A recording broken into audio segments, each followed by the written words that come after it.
우리가 어떤 문제를 만나면 이 구속사적인 눈으로 보느냐, 이 구속사는 하나님 구원하시는 역사를 말하는 거예요. 그러니까 믿음의 혈통, 그것을 구속사라고 해요. 그 믿음의 혈통을 통해서 예수 그리스도가 이 땅에 오셨고, 이해되셨지요? 믿음의 계보를 얘기하는 거예요. 그리고 일반사적인 눈으로, 그냥 세계사 눈으로 보느냐의 차이는 아주 너무나 크죠. 이 구속사적인 눈으로 보면 그 안에 하나님의 뜻이 담겨져 있고, 그 안에 주님의 은혜가 여전히 흐르고 있고, 그 안에 성령님의 인도하심을 볼 수 있습니다. 그렇지만 일반적인 눈으로 본다면 단지 나에게 일어날 일이었다, 운명론 비슷하게, 팔자론 비슷하게 이 한계를 넘어설 수 없다는 것이지요. 한 가지 예를 들어보면, 이렇게 얘기하면 또 이해를 잘 못할 수 있으니까, 요셉의 인생 여정을 우리 다 아니까 우리는 구속사적인 관점에서 보는 것이죠. 아시다시피 정말 굴곡이 많은 사람이 요셉이었는데, 세상말로 하면 정말 운이, 세상말로 표현할 때 운이 찌질이도 없는 사람이 바로 요셉이었습니다. 형들에 의해서 팔려가고, 노예로 살아가고, 누명을 쓰고, 감옥에서 수년간을 또 지내고. 그런데 이 요셉이 나중에는 애굽의 총리 대신이 될 수밖에 없는 이유가 어디 있는 줄 아십니까? 죄수예요. 노예예요. 이 사람이 한날에 국무총리가 돼 불가한 일입니다. 여리고 무너지는 것만큼이나 불가능한 일이거든요. 근데 그 이유가 어디 있을까요? 자기에게 일어난 이러한 여러 가지 사건들을 일반사적인 관점이 아닌 구속사적인 관점으로 요셉은 볼 줄 아는 사람이었어요. 창세기 45장 5절에서 8절 같이 읽어봅니다. 시작.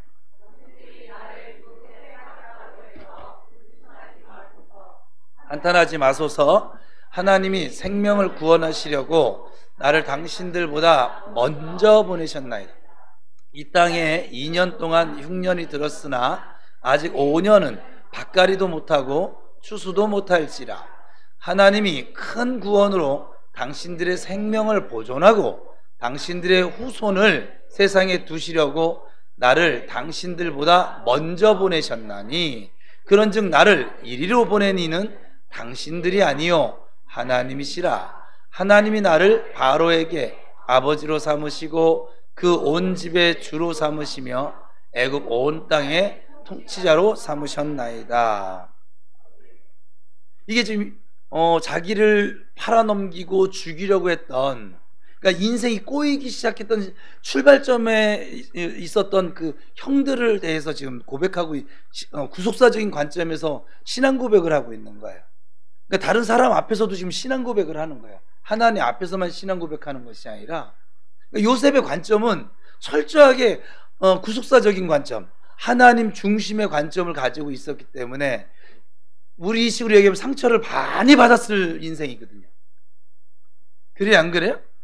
상처가 쌓이고 그래도 믿음으로 살아보려고 또 애를 썼는데 또 쌓이고 어찌 보면 하나님께도 상처를 받을 수밖에 없었던, 우리 일반사적인 그 관점으로 보면 사람한테만 상처받는 것이 아니라 믿음을 가지고 살아보려고 하는 나에게도 또 감옥으로, 더 깊은 감옥으로 보내셨으니까 그거 아세요?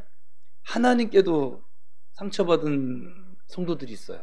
사역을 하다 보니까 하나님도 그걸 아셔서 저희는 지금 나한테 매우 화가 나 있어서 지금은 무엇을 얘기해도 안 들을 거야, 이렇게 말씀하시는 영혼도 있습니다. 하나님께 상처받은 거야. 하나님께 상처받은 건 누가 풀어줄까요? 하나님 풀어주시죠. 그죠? 근데 이 요셉은 그 상처받을 수많은 일들을 무엇으로 여겼냐면 은혜로 여겼어요. 감사로 여겼어요. 그래서 저 8절의 고백이 있는 것이죠. 나를 이리로 보낸 분은 당신들이 나를 노예로 팔아서 내가 지금 여기 있는 게 아니라 하나님이 그렇게 한 거야.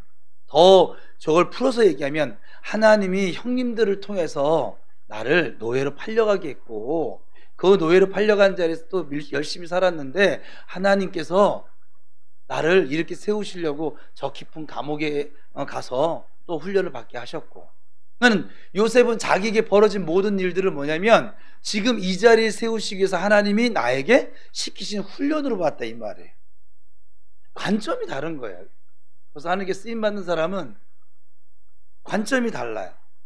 바로 이러한 자기 인생의 해석이 그를 어찌 보면 우리식의 해석이면 노예와 같던 거지 같은 자리에서 그 나라 2인자, 사실 왕이 있지만 2인자라고 하지만 그냥 1인자 같은 2인자 올려버리시는 것이죠.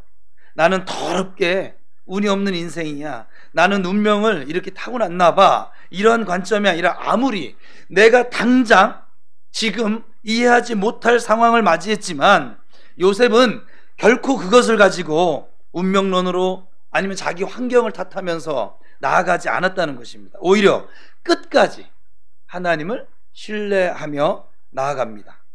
우리는 그러면 어때요? 자, 제가 이렇게 비유를 들어줬어요. 우리는 어떻습니까? 나는 어떨까요? 지금 나에게 일어난 이 사건을, 내 가정에 일어난 사건을 여러분들은 어떤 관점으로 보고 계세요? 구속사적인 관점은 그 사건 속에서 끝까지 하나님을 신뢰하며 따라가는 것이에요. 로마서 8장 28절의 말씀처럼 모든 것을 합력시키셔서 퍼즐 맞추는 것처럼 하셔서 마침내 최고의 좋은 것, 완전한 길로 나를 이끄시는 하나님을 신뢰하며 나아가는 거예요. 오히려 요셉처럼 수많은 생명들을 구원하게 하시려고 하나님이 나를 지금 이 훈련의 자리로, 이곳으로 보내셨구나 고백하는 삶이에요. 여러분, 지금 만나고 있는 상황과 고난을 이렇게 바라보고 보실 수 있고 해석하실 수 있기를 축복합니다. 그러면 요셉처럼 하나님께서 우리를 올려주십니다. 우리의 올라감은 하나님이 시켜주시는 것이지 내가 노력해서 올라가는 것이 아니라 이 말입니다.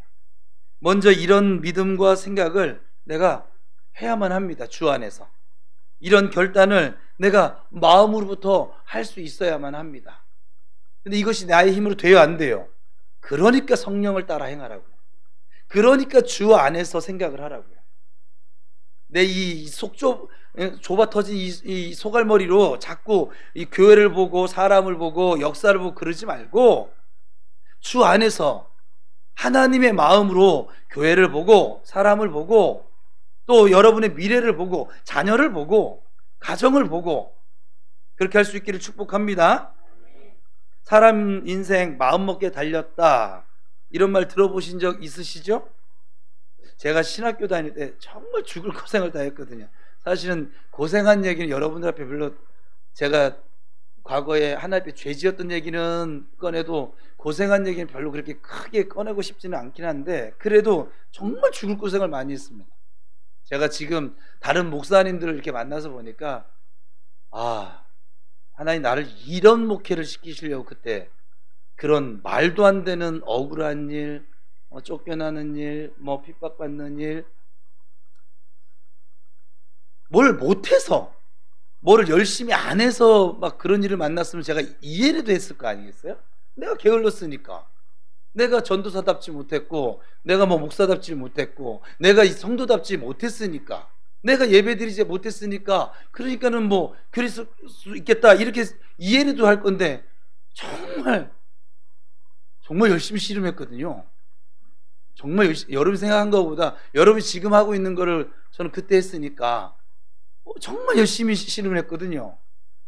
그리고 내게 벌어지는 일들을 하나님이 나중에 이게 전부 다 이유가 있으니까 이런 일을 만나게 하셨지라고 해석을 했고, 그래서 아내에게 그렇게 나누기도 했었죠. 하나님이 우리 부부를 담임 목사 자리에 앉히시면, 교회를 세워서 앉히시면 우리는 이때를 기억하고 이렇게 갑질하지 말자, 교만 행하지 말자, 성도들을 한 영혼 자식 돌보는 것처럼 그렇게 돌보면서 그렇게 목회하자, 하나님 그렇게 하라고 지금 이런 일을 겪게 하시는 것 같다 울면서 고백했거든요. 지금도 그게 생생해요. 여기 마음판에 신비에 새겨져 있어요. 그게 지금 우리가 하나님이 주셨던 마음이었던 거예요. 그게 그래서 누군가를 무시하거나 그런 목회를 할 수가 없어요. 사실은 뭐 돈 주고 시켜도 못할 일이기도 하고 싶지도 않거니와. 왜냐면 지금까지 나와 오늘 찬양한 것처럼 함께 하신 그 하나님이 그걸 원하지 않으세요. 어떤 경우라도 그 영혼을 사랑하고 계신 하나님을 제가 지금 더 깊이 발견하고 있어요. 여러분들이 벌어진 일을 하나님의 눈으로, 하나님의 마음으로 좀 바라볼 수 있고 해석할 수 있게 되기를 축복합니다. 근데 어쨌거나 그렇게 막 죽을 고생을 다 했는데 이상하게 사람이 마음먹기에 따라서 그게 고생이 되기도 하고 복이 되기도 하고 그렇습니다. 저 같은 경우는 그걸 고생이라고 생각해 본 적이 없었나 봐요. 지금 생각해 봐도. 하긴 우리 딸이 그런 고백을 했다고 했었잖아요. 자기가 가난하다는 생각을 안 해봤대요. 되게 세상적인 기준으로 보면 되게 가난했거든요. 저희 동기들은 막 뭐 해간 그 평균치 이거 받을 때 저는 전임 사역 나갔을 때도 사례비를 얘기 안 해주시더라고요. 가서 일하고선 첫 달 사례비를 받아보니까는 우리 동기들보다 한참 적게 받고 있더라고요. 거기다 다른 동기들은 교회에서 또 보너스도 이렇게 주기도 하시는데 보너스도 없어요. 그리고 나중에 그 목사님 저한테 하시는 말이 여기서 다 못 받은 거 우리 저 박성문 성도님 말투 같은 거예요. 다른 좋은 교회 가서 많이 받아. 그게 목사가 할 말입니까? 진짜 그랬어요. 이준 목사님께서. 이준 목사님 왜 성함을 얘기했냐면 우리 저기 정명국 간사님 모교회 담임 목사님이시거든요. 그래서 듣는데도 근데 그 말을 듣는데 저는 뭐 섭섭하거나 그러니까 저는 좀 교회를 통해서는 섭섭한 걸 막 못 느끼나 봐요. 교회가 너무 좋으니까 그냥 목사가 누구냐 그것도 상관이 없더라고요. 교회 자체가 하나님의 집이라고 생각을 해서 그런가 그래서 섭섭한 것들이 별로 잘 이렇게 느껴지지 않았어요. 다른 데 가서도 뭐 다 그렇게 뭐 다만 목사님들의 그렇게 어쨌거나 그렇게 그걸 고생으로 내가 여기지 않아서 그런가 우리 딸도 뭐 우리가 가난하지 않았다. 왜요? 학원을 한번 제대로 못 보내봤고 하고 싶다는 거 뭐 사달라는 거 인형 사달라는 게 그게 뭐라고 지금 생각해 보니까 사줄 걸. 그때들은 기껏해야 제가 사달라는 게 4만 원짜리였나. 근데 돈이 아까워서는 아니었어요. 필요가 없는 거라서 지금 안 사준 건데 어쨌거나 이게 생각하기 나름이에요. 잠언 4장 23절을 통해서 하나님 이렇게 말씀하시죠. 읽어봅시다.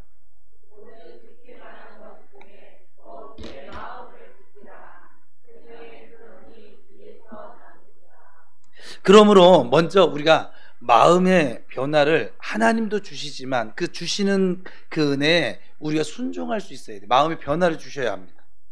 내 마음에서 먼저 하나님의 다스림이 나타나는 천국이 이루어져야 합니다. 제일 중요한 거야. 여러분 심령 안에 천국이 이루어지지 않잖아요. 그럼 여러분의 입술을 통해 나가는 게 천국이 될 수가 없어요. 여러분 속에 악이 가득해. 그럼 뭐가 나갈까요? 악이 나가겠죠. 불평이 가득해. 뭐가 나갈까요? 불평이. 여기 하나님의 다스림이 가득해. 누가 나갈까요? 하나님이 나가든 예수님이 나가든 성령님이 나가겠죠. 그래요? 안 그래요? 여기 하나님의 뜻이 가득해. 하나님 나라가 가득해. 뭐가 나갈까요? 하나님 뜻이 나가겠죠. 내 생각이 나가는 것이 아니라. 그렇죠? 당연한 이치 아닙니까? 콩 심으면 콩 납니다. 팥 심으면 팥 납니다. 이 안에 불평 심으면 불평 나갑니다. 이 안에 미움 심으면 미움 나갑니다. 내 마음에서 이미 예수님을 믿음으로 말미암은 응답의 역사가 먼저 일어나야 합니다. 내 마음을 조금만 더 성령을 쫓아 긍정적으로 갖는다면 모든 것들이 좋게 보여질 거예요. 내 마음을 불신의 마음으로 부정적으로 갖게 되어지면 다 별로인 거로 보일 거예요. 제가 그랬잖아요. 그렇게 생각하는 너 때문에 교회가 불행한 거라고. 교회는 행복합니다. 여러분들은 모르겠는데 저는 행복합니다. 모르겠어요. 나는 행복한 걸 어떻게 하겠어요? 어. 저 장례식장에서 누가 물어봤죠? 30년 전으로 목사님 돌아가면 어떨 것 같아요? 김수환 집사가 물어봤어요? 나는 지금이 좋다고요. 30년 전에 하나님과의 그 가까운 그 거리감이 지금 하나님과의 이 거리감보다 그때는 하나님 좋았어도 좀 멀었어요. 하나님을 잘 몰랐어요. 지금도 몰라요. 그런데 좀 가까워졌어요. 다시 이 잘 모르고 먼 그 시대로 나한테 힘은 더 세지겠지. 30년 전이면 저 25인데 25이면 정말 여러분들이 상상할 것 이상으로 날아다닐 때입니다. 특전사 저리 가라 약간 하나님의 특전사처럼 정말 어마어마했습니다 진짜. 그냥 그런데 지금이 더 좋습니다. 그랬더니 한술 더 떠서 질문하더라고요. 지금 이 마음, 하나님 향한 이 마음을 가지고 30년 전으로 돌아간다면 실험하는 것도 아니고 지금 이 마음 가지고 25살이면 제가 신학하기 전이거든요. 저 여기 안 있습니다. 정말 여기 있지 않겠죠. 하나님이 여기가 좁다는 건 아니에요. 우리 청년들은 진짜 감사해야 돼요. 이 하나님의 이 넓으신 은혜를 여러분 나이 때에 깨닫는다는 건 정말 큰 복입니다. 우리 장년들도 20년, 30년, 40년 야곱처럼 얻어 터지고 굴러가고 여기 찢기고 저기 흙투성이, 먼지투성이, 피투성이 돼서야 깨닫는 거를 지금 여러분들은 교회를 통해서 지금 깨닫고 있으니 또 나타나고 있으니 감사하시기 바랍니다. 그리 아니하실지라도 감사해야 되는데 마음에는 여러분 흐름이 있어요. 먼저 이스라엘 백성들의 마음이 어떻게 흘렀을까? 이스라엘 백성들은 무엇을 집중했을까? 애굽에서 그들이 노예로 있을 때 바로라고 하는 우상을 섬기며 살았습니다. 그럴 수밖에 없었으니까. 그때 당했던 고난의 내용을 보십시다. 출애굽기 1장 11절에서 14절인데 그냥 짧은 내용만 간추려 놨어요. 같이 읽어봅니다. 시작. 무거운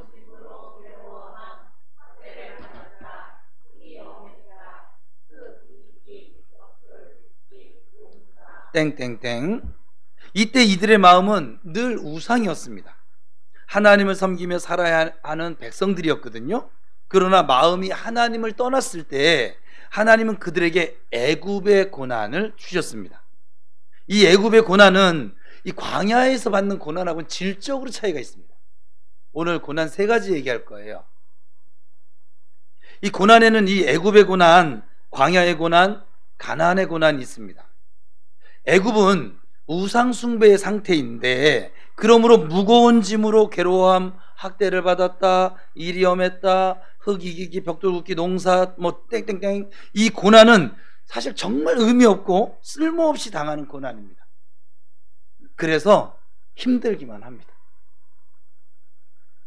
여러분 앞으로 어떤 고난을 만났는데 힘들기만 하고 깨닫는 게 없다. 애굽의 고난을 만드신 거예요. 하나님은 애굽의 고난, 여러분들에게 애굽의 고난은 더 이상 없어요. 사실은 그러니까 깨달으셔야만 해요. 무조건. 광야의 고난은 두 번째, 복과 은혜의 학교라고 할 수 있어요. 훈련소라고 할 수 있어요. 여기에는 반드시 고난에 따른 하나님의 은혜와 복이 주어집니다. 그러니까 의미 없는 고난이 없다는 거예요. 맥없이 고난당하게 하지 않는다는 거예요. 맥없이 당신의 자녀를 이미 애굽에서 구원받았잖아요. 하나님이 자녀가 되는 권세가 주어졌잖아요. 당신의 아들과 딸에게 맥없이 회초리 드시지 않는다는 거예요. 맥없이 고난을 겪게 하시지 않는다는 거예요. 맥없이 눈물 흘리게 하지 않는다는 거예요. 질적으로 다른 거예요. 애굽의 고난과 이 광야의 고난은. 그리고 세 번째, 이제 우리가 부평 우리 교회가 앞으로 만날 이제 고난인데 가난의 고난입니다. 여러분 고난을 너무 미워하지 마세요. 고난이 우리로 하여금 교만하지 않고 하나님을 두려워함으로 하나님 앞에서 살 수 있게 하는 능력이 됩니다. 고난은 우리에게 유익이 됩니다.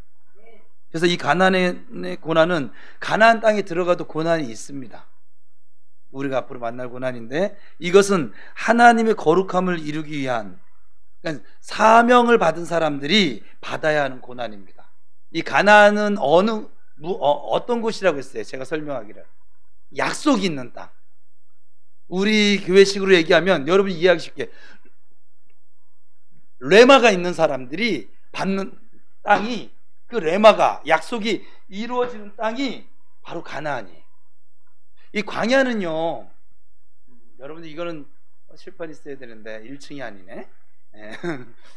광야는요, 예수를 믿어 구원받은 사람들이 하나님의 뜻에 순종을 했다가도 또 안 했다가, 뭐 했다가도 안 했다가도, 적군 만나 엘레레 했다가 또 뭐 기도하면 이긴 것 같다가 또 기도 안 하면 또 죽고. 여러분 여태까지 그죠? 기도가 잘 될 때도 있고 안 될 때도 있고, 또 감사할 때가 있고 불평할 때가 있고.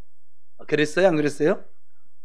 뭐 이래도, 이 광야에서 이래도 감사하시고 저래도 감사하시고 그리 아니하실 때도 감사하시고 날 잡아 죽여도 감사하시고 사업이 망해도 감사하시고 뭐 병이 들어도 감사하시고 이러면서 사셨어요? 광야는 그럴 수가 없는 거예요. 왜냐하면 내가 살아있거든요 지금. 그리고 아이에서 어른으로 가는 과정이 있거든요. 우리 은우가 지금 고등학생인데, 저 아이가 우리 어른들의 세계를 다 이해할까요? 제가요, 이번에 장례가 일어나서 아빠 엄마가 움직이는 그 시스템을 시간별로, 이번에 장례 아침에 그 관둔다고 아침에 학교 가는 날 와가지고서 난 제가 왜 왔는지를 이해를 못했어요. 제가 여태까지 목회하면서 학생이 학교 가는 날 아침에 발인에 참여한 걸 본 적이 없어요. 쟤도 지혜를 닮아서 애가 좀 이게 있어요, 지금 기질이. 근데 그 아침에 잠을 못 자고, 전전날 저녁도 일찍 잔 것도 아니고 잠을 못 자고 아침에 막, 근데 또 지가 또 일어났더라고요. 나 일어나서 학교 갈 준비 다 하고 그리고 따라 나서는데 제가 너무 신기한 거예요 이게. 가면서 이걸 잊지 말라고. 그동안은 엄마 아빠가 활동하는 시간에 지는 뭐 했어요? 놀든지 자든지 뭐 둘 중에 하나 했겠죠? 근데 엄마 아빠가 그렇게 이렇게 수고하고 애쓰고 이렇게 하나님 명령 따라 순종하는 거를 처음 본 거잖아요. 지는 모르는 세계를 이제 처음 경험한 거예요. 아빠에 대한, 엄마에 대한 이해가 좀 더 폭이 늘어났겠죠. 내가 그래서 저한테 요즘 계속 협박하는데, 목사의 삶이 이런 거야.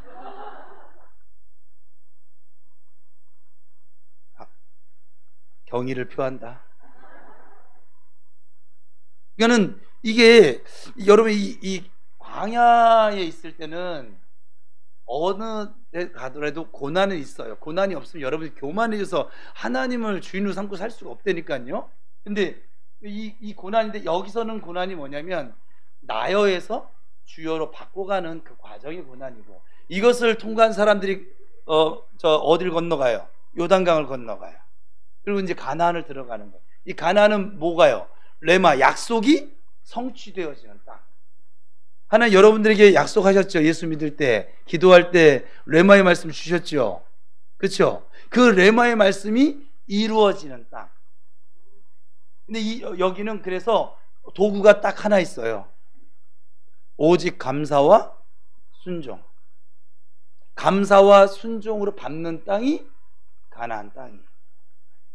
그래서 이 광야 이 학교에서 하나님께서 이래도 감사 저래도 감사를 훈련시키시고, 그리고 자기들이 이해가 되지 않든 하나님의 말씀이면 무조건 따라서 가는 순종을 가르치시는 거예요. 이것이 도저히 난 못하겠어, 뭐 또 돌아야겠죠 뭐. 아니, 광야에서 엎드려져도 돼요. 가나안은 구경 못할 뿐이지 천국은 가니까. 계속 그냥 나여 주여 나여 주여 나여 주여 나여 주여, 자기도 갈등하면서 사는 것 뿐이에요. 근데 이 가나안을 가면 갈등이 없어져요. 여러분들 앞으로 신앙생활에 여러분 주일 지키는데 갈등이 있어요 없어요? 여기 오신 분은 없잖아요. 여러분들은 적어도 주일 성수에 있어서는 가나안의 신앙을 가지고 있어요. 갈등이 없어요. 왜? 나여가 없는 거야. 주일을 지킴에 있어서는. 어떤 사람은 물질이 있어서 가나안 신앙을 가지고 있어요. 갈등이 없어요. 가나안은 갈등이 없어요. 그냥 하나님이 밟는 땅, 여기 루벤 지파 가죠. 저기 므낫세 갓 지파 가죠. 단 지파 가죠. 땅 분배가 있어요. 전쟁을 해. 야, 거기 매복해. 네. 야, 거기 옆문으로 치고 나가거든 뒷문으로 들어가 가지고서는 정복해. 네. 네밖에 없는 곳이에요. 우리가 갈등을 겪는다는 건 뭘까요? 두 가지가 싸운다는 거잖아요. 근데 이 가나안은 두 가지가 안 싸워요. 이미 감사와 순종의 훈련을 받은 사람들이 건너간 곳이라 그래요. 근데 이 광야는요, 계속 갈등이에요. 광야가 바뀌어도 갈등이고, 주제가 바뀌어도 갈등이고, 계속 갈등이에요. 왜요? 나요가 여전히 살아있으니까. 그러니까 여러분 신앙생활 하는데 감사가 안 나오고 기쁨이 없고, 하나님 나라, 의와 평강과 희락, 우리 은영자매만 보면 막 녹아져요. 전양반이 여러분들은 그걸 못 느끼죠. 다른 이들을 축복할 때, 저한테 개인적인 메시지를 보낼 때도 난 성도한테도 이런 축복을 받아요. 의와 평강과 희락이 넘치는 은혜가 있기를 바랍니다. 뭐 하고서 이렇게 의와 평강과 희락이 뭐예요? 하나님의 나라가. 언제나 하나님의 나라가 있는 거예요. 갈등 속에서는 그게 없는 거예요. 그래서 여기는 감사와 순종보다는 불평과 원망과 그리고 불순종, 불신앙이 있는 거예요. 그래서 광야예요. 그러니까 여러분들이 이 단계를 지금 성경에서 말하는 이 세 단계가 있는데, 예수 믿지 않는 단계, 예수 믿은 단계, 훈련의 단계, 그리고 하나님이 사명자로서 부른, 그러니까 부르심의 자리에 앉는 단계, 서는 단계. 근데 보통은 지금 보니까 여기서 다 모세와 그 이스라엘 백성들처럼 엎드러지더이다. 근데 여러분들은 교회 베풀어 주신 은혜를 따라서 사명의 자리까지, 부르심의 자리까지 나아갈 수 있기를 축복합니다. 그래서 하나님의 거룩함을 이루기 위한 사명적인 사람들이 받아야만 하는 고난이죠. 그러므로 이 고난을 통해서 교회가 세워집니다. 하나님의 나라가 이루어지는 바로 그 고난입니다. 이렇게 정리할 수 있죠. 애굽에서의 고난은 세상에 빼앗겼던 마음을 하나님께로 돌리는 역할을 해요. 그래서 우리 새가족들, 우리 전도할 때 지금 징그럽게 막 고생을 하거든요. 그런 사람들을 교회 와서 지금 같이 기도도 하고 사역도 하고 섬기기도 하고, 그래서 교회 안으로 지금 데리고 온다 이 말이에요. 그리고 나의 고난은 그래서 애굽의 고난일까, 아니면 그리스도인들이 하나님의 백성으로 훈련을 받으며 나아가는 광야의 고난일까? 여러분들이 지금 만나고 있는 고난은, 아니면 하나님의 나라를 이루기 위한 가난의 고난일까? 혹시 내가 만나고 있는 고난은 어느 고난일까요? 사람마다 다르겠지요? 다릅니다. 지금 다 어떤 고난이든지 간에 우리의 마음줄을 하나님께 메어 놓으셔야만 합니다. 그래서 제가 이것을 실제적으로 하는 게 뭐냐, 다시 한번 따라합시다. 아버지 도와주세요. 순간순간.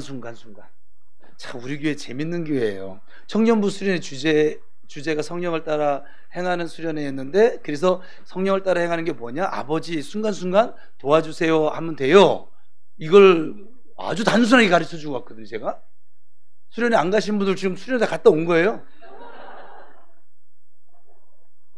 우리 교회는 쉬워요.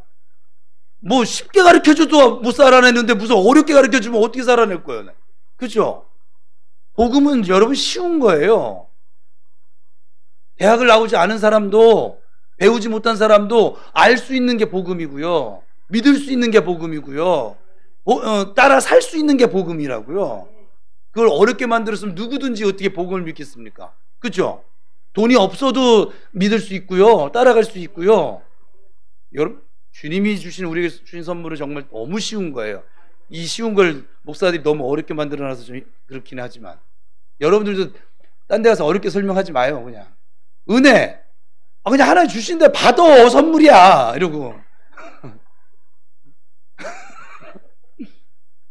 갔다 와서 지난 주일날 청년부하고 청소년부가 하브루타를 같이 했잖아요. 제가 여기를 너무 올라오고 싶은데 하나님 가지 말래.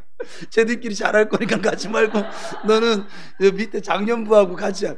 나는 장년부는 이제 이제 할 만큼도 했고 이제 자기들이 알아서 하면 되고 저기 좀 나 청년부 지도 목사예요.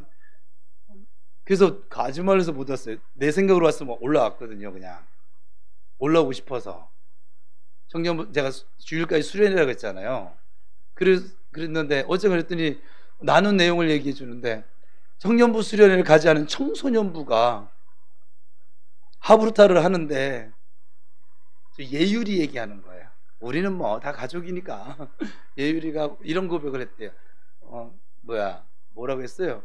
자기가 막 얼마나 막 이게 막 올라오고 나여가 올라오고 막 성질이 나는지 막 그랬는데 그때마다 아버지 도와주세요 했더니 진짜 이게 뭐라고 가라앉는 그거를 얘는 수련회를 안 갔으니까 지난 한 주간의 삶을 나눴어야 되잖아.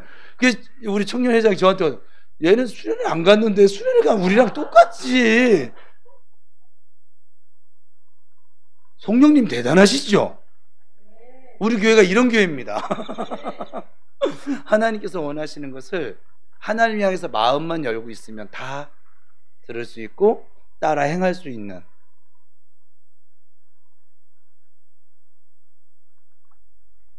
우리 마음의 고삐를 하나님께 딱 붙잡아 매실 수 있기를 축복합니다. 출애굽기 20장 22절 같이 있습니다. 시작.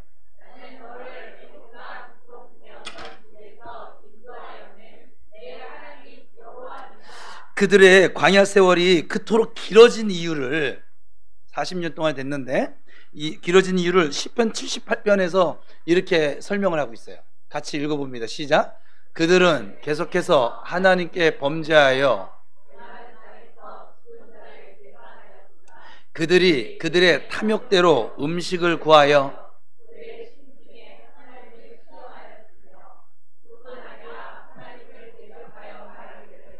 하나님이 광야에서 식탁을 베푸실 수 있으랴.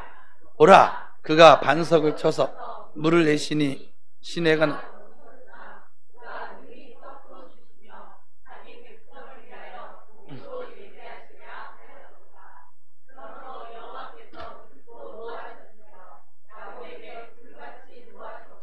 또한 이스라엘에게 진노가 불타올랐으니 이는 하나님을 믿지 아니하며 그의 구원을 의지하지 아니한 광야에 있었던 이스라엘 백성들에 대한 지금 표현이에요. 그들의 광야 세월이 그토록 길어진 이유는 어디 있을까요? 첫째, 계속해서 죄를 범함으로 지존자를 하나님을 배반하는 삶을 살았기 때문에 그렇고, 두 번째는 탐욕대로 욕심대로 음식을 구함으로 맨날 마늘 구하고 고기 구하고 세상 사람들 구하는 그것을 구함으로 심중에 하나님을 시험하는 삶이었다고 지금 시편 78편을 얘기하고 있고, 세 번째는 하나님을 대적하는 말을 했어요. 하나님이 식탁과 물을 고기를 우리에게 줄 수 있어? 실제로 그렇게 했어요. 그리고 넷째는 하나님의 진노가 임했다. 여러분, 왜 하나님께서는 예수 믿는다고 고백하고 교회를 나오면 바로 가나안의 복을 우리에게 주시는 것이 아니라 더 힘든, 어찌 보면 저 세상에 있을 때보다 더 힘든 광야를 만나게 하시는 것일까요? 이유가 있죠. 이 광야는 탐욕스러운 나, 옛사람의 내가 죽어지는 곳, 나여, 즉 내 성질이 죽어지는 곳입니다. 그래야 가나안으로 들어갈 수 있기 때문에 그래요. 광야는 결국 뭐냐면 나를 다듬고 훈련하는 장소인 것이죠.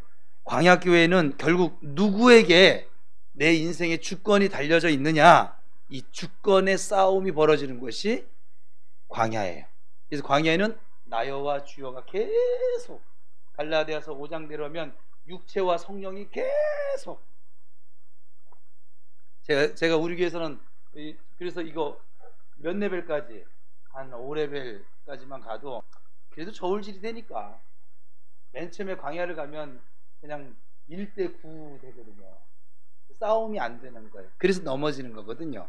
근데 몇 번 넘어지고 하나님의 은혜를 경험하고 하면서 반석에 샘물 나는 것도 경험하고 만남의 치료도 경험하면서 점점 주를 의지하는 믿음이 더 많이 생겨져서 어느샌가 이게 죄송해요, 맞다이 할 정도가 되면 대적할 정도가 되어지면 그때부터는 주님이 또 주님 주여 하면 이기는 것이고 나여 하면 또 깨질 것이고 지금 그런 것을 경험하게 된다 이 말이에요. 그러면 약속의 땅 가나안의 삶이라 무엇이라고 여러분들 생각하세요? 그동안 우리는 애굽에서 헤매다가 광야로 부름을 받았어요. 하나님은 죽도록 우리를 훈련하셨습니다. 지금 여러분 지금은 이제 훈련은 끝났고 이제 나열을 어떻게 하면 완전히 내려놓고 요단강 오직 예수님 바라보면서 예수님의 뒤를 따라갈 수 있는가, 그것을 지금 앞에 서 있는데, 그러면서도 하나님은 우리에게 늘 훈련받는 동안 또 지금도 관심을 두고 계십니다. 그러나 이제부터는 우리가 하나님이 원하시는 것이 무엇이, 여태까지 내가 원하는 걸 찾았거든요. 기도도 그래서 내가 원하는 걸 하는 거예요.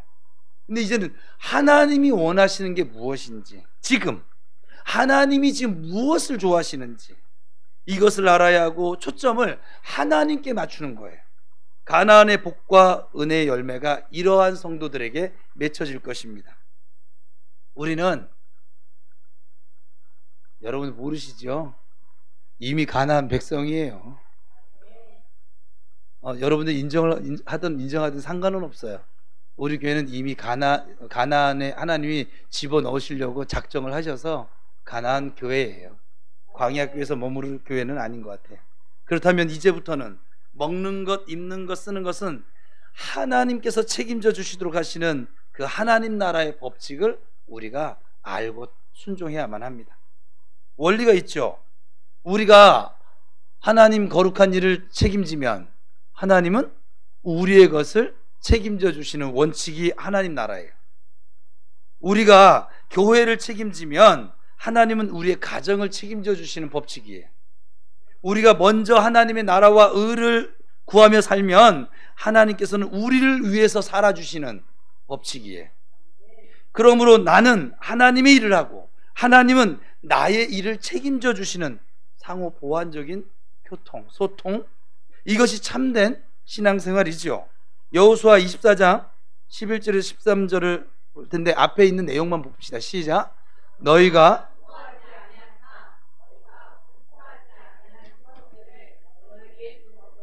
이것은 내가 아무런 노력이나 희생도 없이 그것을 차지해야 한다고 하는 무의 도식을 얘기하는 것이 아니에요.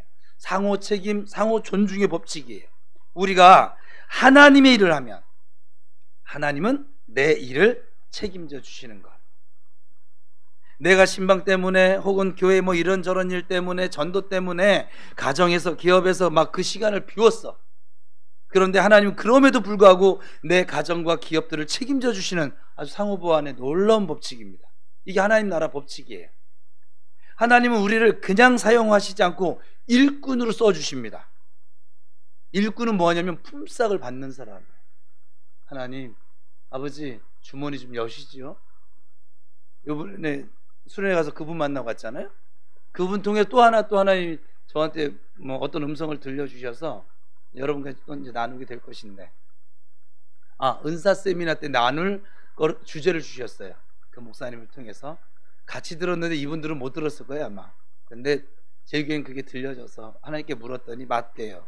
그거 들으라고. 갑자기 저를 앉혀놓고 막 나 바쁜데 계속 얘기하셔서 품삯을 넉넉하게 쳐주십니다. 전리품을 얻게 하실 것이고, 지금 여호수아 24장의 말씀처럼 건설하지 않은 성읍들도 차지하게 할 것이고, 그래서 그렇다면 이제는 하나님은 나를 예수 그리스도의 피값으로 사셨잖아요. 그렇다면 이제는 내가 하나님을 나의 하나님으로 삼고 살아가야 하는 법칙이 가나안의 법칙입니다.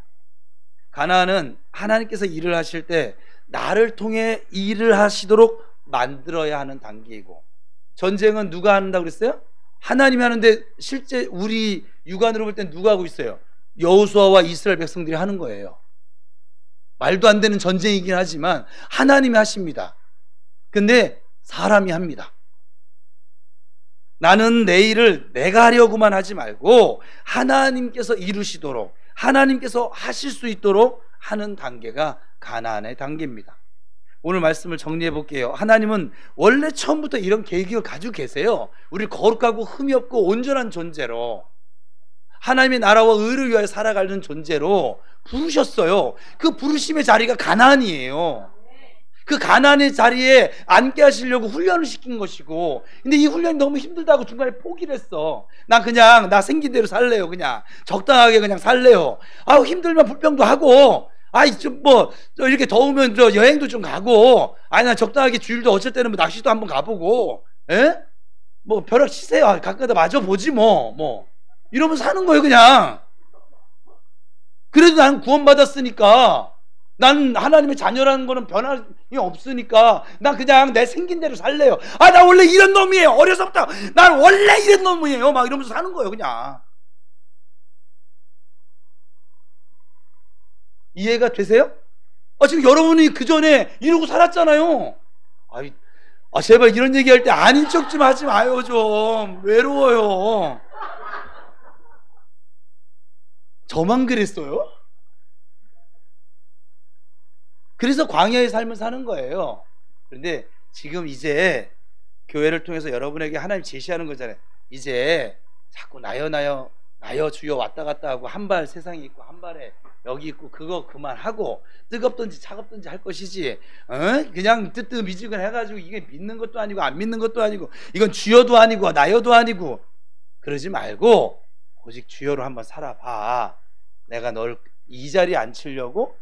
주님의 계획은 여기 있어요. 근데 이 자리에 가지 않는 사람들 참 많다고요. 지금도 하나님은 이스라엘 백성들 출애굽시킬 때 약속을 거기다 줬잖아요, 애초에. 여러분 성경을 많이 읽으세요. 하나님 부르실 때 아브라함을 통해 주신 그 약속을 건져내서, 그래서 지금 끌고 왔잖아요. 그러니까 하나님의 계획은 어디 있는 거예요? 가나안에 이들이 다 들어가는 거였어요. 근데 이들이 뭘 했으니까 자꾸 나 그냥 대충 이러고 살래요. 고기도 좀 먹어가면 그게 그래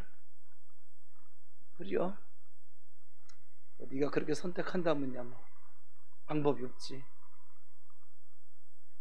하나님은 항상 선택권을 우리에게 주십니다. 여러분은 어디를 선택하실래요?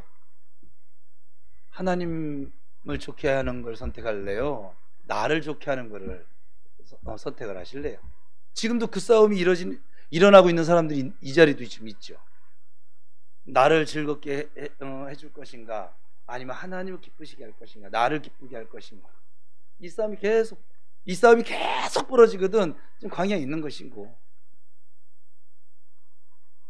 나를 기쁘게 하는 그 마음을 접고 하나님을 기쁘시게 한다라고 나아가는 사람은 가나안의 단계에 지금 들어가신 것이고, 그래서 이 하나님은 애굽이라고 하는 단계를 우리에게 주셨어요. 그곳엔 내가 아무리 노력을 해도 안 돼요. 다 뺏기고 노력해도 모아지는 것이 없는 생활이에요.